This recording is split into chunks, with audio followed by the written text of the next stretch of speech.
So, can your soul contract show you your life purpose?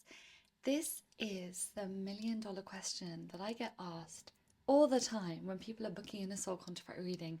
They want to know what their purpose is, they want to know what they're here to do, and they want to know how to do it and the answers that are in the soul contract.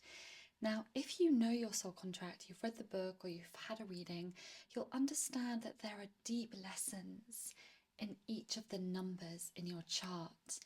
And this is a beautiful illustration of what our true soul purpose is. And before I get into it, I am Antonia and I work with soul contracts and I offer deep emotional healing so we can come into a grounded awareness of who we truly are, so we can create a bit more joy and expansion and alignment in our lives, a little bit more inner peace. That's what I hope to provide people that I work with.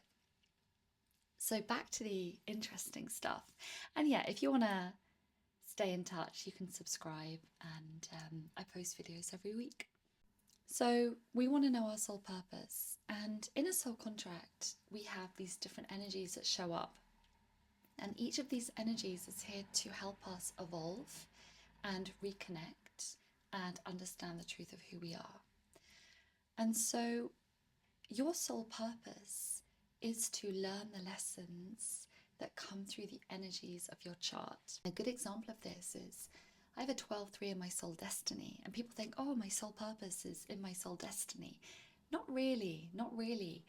It's in the whole story that's woven between all the energies in your chart. It's so not in a singular number or an energy or a position in your chart.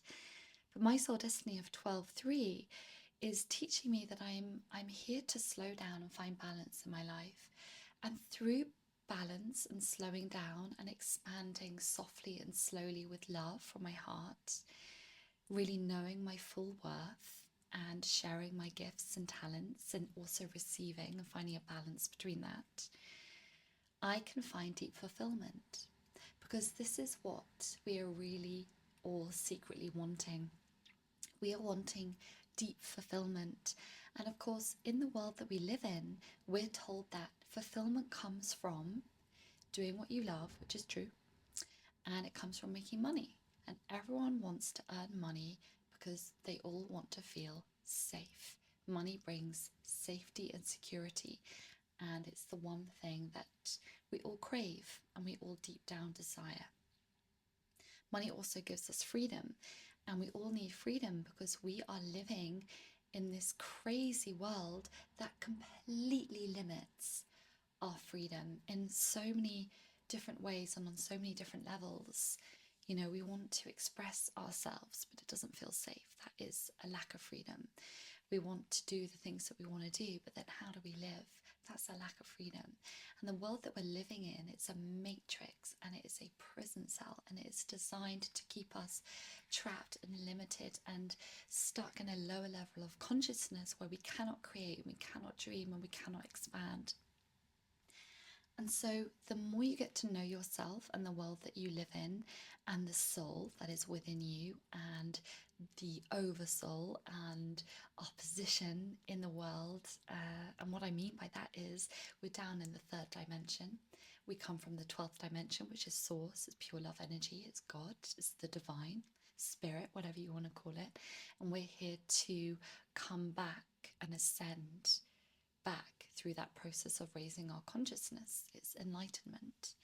And so it's a tricky thing to do. But the more we go into this journey of understanding who we truly are, the more we can create, the more we can expand, the more we can evolve, and the greater freedom comes into our life. It's a very convoluted way of saying it. So your soul purpose is not what you do. That is a trick that we are told our worth and our value and our purpose comes from what we do. It actually comes from who you are, which is why the soul contract energies are so powerful in reflecting back to you who you are, who you want to be, and who you have not accepted, what you have not accepted within you. And I have some very big 7 energies. And these are all about embracing the shadow within so you can really feel safe to be seen without fear of rejection and abandonment, which creates heartbreak, and wanting to hide and not fully being yourself, which then attracts things that are out of alignment for you. So, with this 7 energy, we're here to embrace the shadow within. We all have shadows. We've all lived many lives where we are the perpetrators, and then we are the victims, and then we are the healers, and finally, we are the sages and the mystics. And we all have shadows. It's not just the 7 energy, but the 7s can feel it really deeply. And we're all here to embrace the darkness within us as well as the light. And when we truly accept ourselves and accept our who we truly are at our core and what we're capable of, then we can step into a more expanded potential. It's pure self-acceptance. That is the root of everything. That is the root of self-worth, which creates self-esteem, which creates confidence, which creates this ability to create wonderful things in our lives.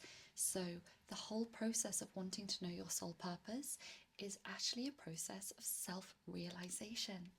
How deeply can you understand yourself and the nature of who you truly are in order to create freedom and in order to find a deep fulfillment outside of the illusion that we're all caught up in of you need this and you need that and you need that to feel worthy and you're not good enough if you don't have that and you need that to stay safe.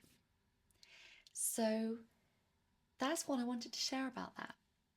And it's not even about sharing this to manage expectations when people come in for a soul contract reading. It's helping me as I share this, and it's helping you to understand that we are more than what we do. And our purpose is far greater than we could possibly imagine. And I read a beautiful thing, which I'll finish on, in a book recently. And someone said, well, what am I meant to do in my life? And God replied and said, well, you fulfilled your purpose when you helped that little boy not get run over by a car. You fulfilled that purpose when you left that tip for that waitress and it really changed her life. It is the smallest of things that create deep purpose in our lives and deep fulfillment. It's the balance of giving and receiving. It's the opening of the heart and allowing love in and allowing love to flow out. And it's a beautiful thing to be alive. And when we let go of the attachment of needing to find the one perfect thing that will create who we are, we can come into a much more graceful, easy, and aligned way of living. So I hope that helps. And if you'd like to have a reading, I'll put all my links below. And until next time, I wish you a very beautiful rest of your day.